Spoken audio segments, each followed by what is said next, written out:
Hello दोस्तों, स्वागत है आपका अपने YouTube channel study for awareness में। तो दोस्तों, हम पिछली कक्षा से पढ़ते आ रहे हैं दिल्ली सल्तनत के बारे में। उसी में से हमारा है सल्तनत काल के विषय में पढ़ते आ रहे थे। उसी में से अब हम पढ़ेंगे अगला टॉपिक तुगलक वंश के बारे में, जो कि हम पीछे पढ़े थे खिलजी वंश के बारे में, जो 1290 से लेकर 1320 ईस्वी तक चला था। अब पढ़ेंगे तुगलक वंश के बारे में। यह चलता है 1320 से लेकर के 1398 ईस्वी तक, यानी कि 78 साल तक। तो चलिए शुरू करते हैं। 5 सितंबर 1320 को खुसरो खान को पराजित करके गाजी मलिक या तुगलक गाजी, जो कि गयासुद्दीन तुगलक के नाम से 8 सितंबर 1320 को दिल्ली के सिंहासन पर बैठा। 8 सितंबर 1320 ईस्वी को कौन? गयासुद्दीन तुगलक कहाँ पर बैठा? दिल्ली के सिंहासन पर बैठा।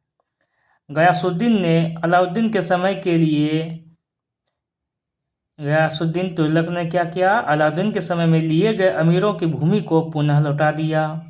इसने सिंचाई के लिए कुएं एवं नहरों का निर्माण करवाया। किसने? गयासुद्दीन तुगलक ने। और तुगलक वंश का संस्थापक भी उन्हीं को कहा जाता है। संभवतः नहरों का निर्माण करने वाला गयासुद्दीन प्रथम शासक था। गयासुद्दीन तुगलक ने दिल्ली के समीप स्थित पहाड़ियों पर तुगलकाबाद नाम का एक नया नगर स्थापित किया। रोमनी शैली में निर्मित इस नगर में एक दुर्ग का निर्माण भी हुआ। इस दुर्ग को छप्पन कोट के नाम से भी जाना जाता है। छप्पन कोट के नाम से जाना जाता है जिस दुर्ग को, वो कहाँ पर है? तो रोमनी शैली में निर्मित है यह एक तुगलकाबाद में। गयासुद्दीन तुगलक की मृत्यु 1325 ईस्वी में बंगाल के अभियान से लौटते समय जूना खान द्वारा निर्मित लकड़ी के महल में दबकर हो गई। गयासुद्दीन की मृत्यु कब हुई? 1325 ईस्वी में। कहाँ पर? तो बंगाल के अभियान से लौटते समय जूना खान द्वारा निर्मित लकड़ी के महल में दबकर हो गई। गयासुद्दीन के बाद उलूग खान या जूना खान मोहम्मद बिन तुगलक के नाम से 1325 ईस्वी में दिल्ली के सिंहासन पर बैठा। एक थे गयासुद्दीन तुगलक, उसके बाद जूना खान आया, उनका नाम क्या था? मोहम्मद बिन तुगलक। ये कब आया? 1326 ईस्वी में सिंहासन पर बैठा। और गयासुद्दीन तुगलक 8 सितंबर 1320 ईस्वी को दिल्ली के सिंहासन पर बैठा था। मध्यकालीन सभी सुल्तानों में मोहम्मद तुगलक सर्वाधिक शिक्षित, विद्वान एवं योग्य व्यक्ति था। मध्यकालीन सभी सुल्तानों में मोहम्मद तुगलक जो क्या था? सर्वाधिक शिक्षित, विद्वान एवं योग्य व्यक्ति था। मोहम्मद बिन तुगलक को अपनी सनक भरी योजनाओं, क्रूर कृत्यों एवं दूसरे के सुख दुख के प्रति उपेक्षा भाव रखने के कारण स्वप्नशील, पागल एवं रक्त पिपासु कहा गया। स्वप्नशील किसे कहा गया? मोहम्मद बिन तुगलक को। पागल किसे कहा गया? मोहम्मद बिन तुगलक को। रक्त पिपासु भी किसे कहा गया? मोहम्मद बिन तुगलक को। मोहम्मद बिन तुगलक ने कृषि के विकास के लिए अमीर एक कोही नामक एक नवीन विभाग की स्थापना की।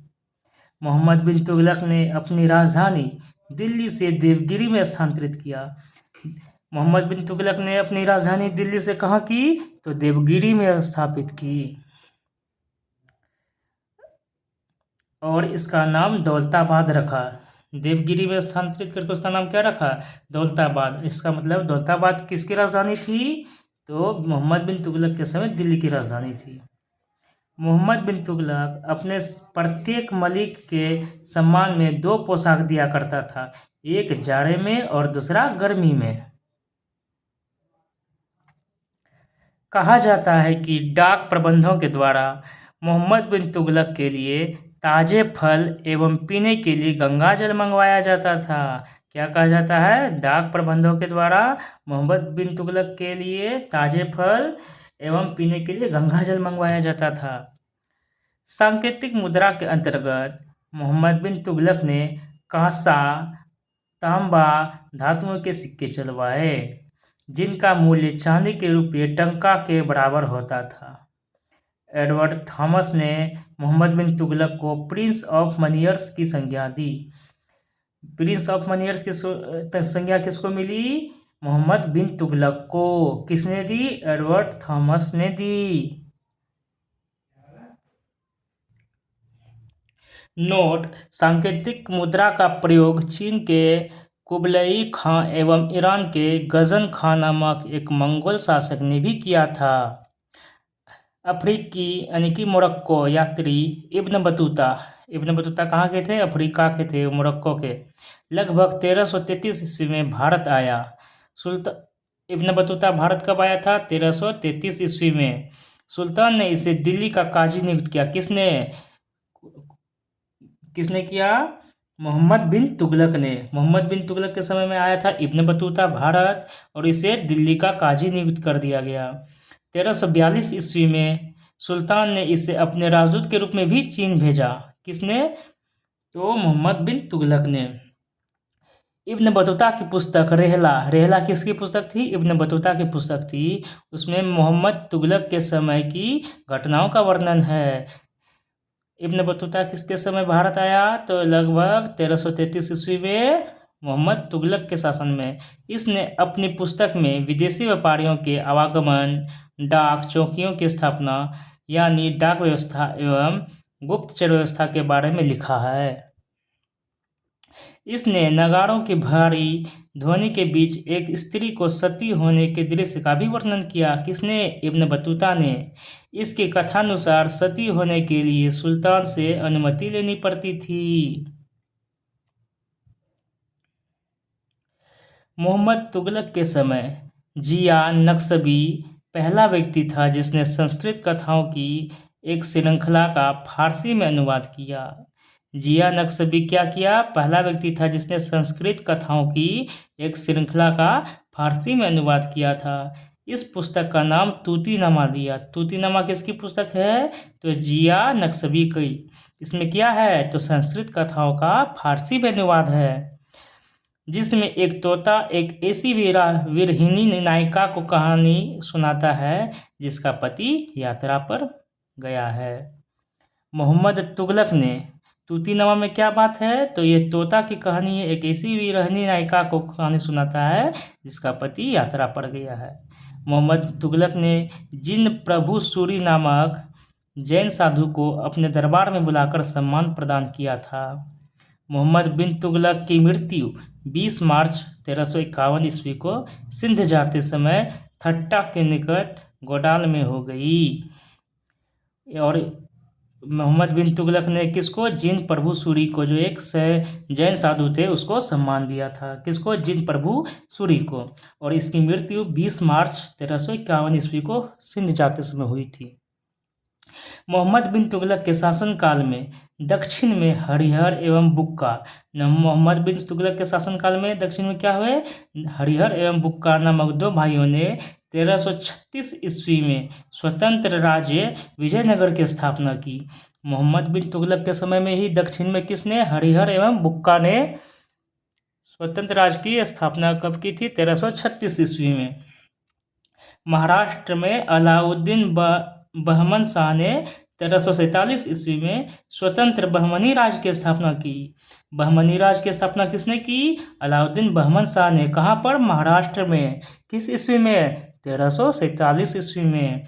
हरिहर बुक्का ने किस ईस्वी में? 1336 ईस्वी में। किस नगर की? विजयनगर की स्थापना की। मोहम्मद बिन तुगलक की मृत्यु पर इतिहासकार बदायूनी लिखता है, अंततः लोगों को उससे मुक्ति मिली और उसे लोगों से मुक्ति मिली और उसे लोगों से। किसने कहा? बदायूनी। मोहम्मद बिन तुगलक शेख अलाउद्दीन का शिष्य था। मोहम्मद बिन तुगलक किसका शिष्य था? शेख अलाउद्दीन का शिष्य था। वह सल्तनत काल का पहला शासक था जो अजमेर में शेख मोइनुद्दीन चिश्ती की दरगाह और बहराइच में सालार मसूद गाजी के मकबरे में गया। मोहम्मद बिन तुगलक ने बदायूं में मीरन मुलहिम, दिल्ली में शेख निजामुद्दीन औलिया, मुल्तान में शेख रकनुद्दीन एवं अजूधन में शेख मुल्तान आदि संतों के कब्र पर मकबरे बनवाए। किसने? मोहम्मद बिन तुगलक ने। कहाँ पर? बदायूं में मीरन मुरहिम के, दिल्ली में शेख निजामुद्दीन औलिया के और मुल्तान में शेख रकनुद्दीन के।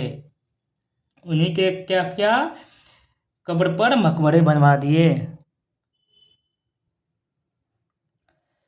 फिरोज तुगलक का राज्याभिषेक ठट्टा के नज़दीक 20 मार्च 1351 ईस्वी को हुआ। फिरोज तुगलक, अब कौन आ गया? फिरोज तुगलक पहले थे मोहम्मद बिन तुगलक, अब क्या आ जाते हैं? फिरोज तुगलक का राज्याभिषेक ठट्टा के नज़दीक 20 मार्च 1351 ईस्वी को हुआ। पुनः फिरोज का राज्याभिषेक दिल्ली में हुआ अगस्त 1351 ईस्वी को। खलीफा द्वारा इसे कासिम अमीर उल मोमिनीन की उपाधि दी गई। कासिम अमीर उल मोमिनीन की उपाधि किसको मिली? फिरोज तुगलक को मिली। ये दिल्ली में इनका राज्याभिषेक कब हुआ? अगस्त 1351 में। लेकिन ठट्टा में कब हुआ? 20 मार्च 1351 को।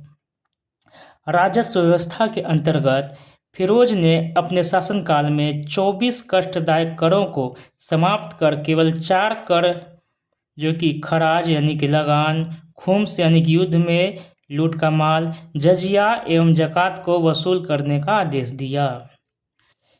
24 से हटाकर सिर्फ 4, कौन कौन से? खराज, खुम्स, जजिया और जकात, इसी को वसूल करने का आदेश दिया। किसने? तो फिरोज तुगलक ने। फिरोज तुगलक ब्राह्मणों पर जजिया लागू करने वाला पहला मुसलमान शासक था। ब्राह्मणों पर जजिया लागू करने वाला कौन शासक था? फिरोज तुगलक। फिरोज तुगलक ने एक नया कर सिंचाई कर भी लगाया, जो उपज का 1/10 भाग था।